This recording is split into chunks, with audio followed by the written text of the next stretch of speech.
Pinag-iisipan kong mabuti kung hihinto muna ba ako sa pagtitinda. Noong mga unang linggo ay okay pa, kaya ko pa.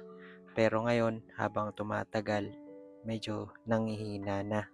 Sa mga hindi nga pala nakakakilala, hi guys, ako si Bok, lumaking mahirap pero mataas ang pangarap.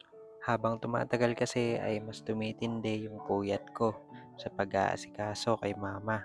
Bigla-bigla na lang din kasi kada madaling araw ay nasi-CR siya. Sumasakit yung katawan, may nangangati at marami pang iba. Dala na din ng stress. Yung tita ko kasi, yung iniipon kong mga basura, kinukuha niya. Nanghihingi siya ng pagkain sa kapitbahay kahit na hindi ko naman siya ginugutom at marami naman ako kung magbigay. Sa mga palaging nakakapanood sa akin, nung nakaraan nabanggit ko na dadalhin ko siya sa mental institute.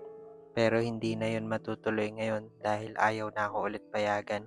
Si Lord na lang siguro ang bahala kung sakaling ako man yung mauna ang bumigay ang katawan. Alam niyo kung bakit ako nahihirapan?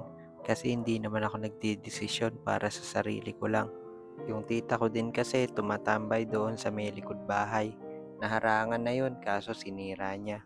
Kapag naman ikukulong ko siya sa kwarto niya, tumatalon siya sa may bintana. At kung hindi naman makalabas, madalas nagwawala. Nakakapagod, nakakadrain ng utak. Kaso kung sino pa yung mga taong akala mo naiintindihan yung sitwasyon mo, ay hindi rin pala.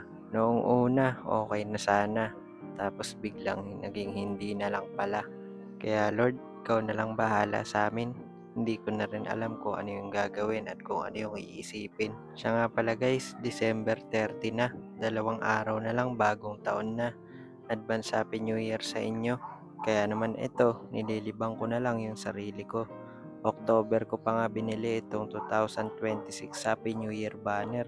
At ito nga sinisimulan ko na ikabit. Magluluto nga lang ako bukas ng konting ulam. Total, 3 lang naman kami dito sa bahay. Sobrang bigat man ng taon na to para sa amin.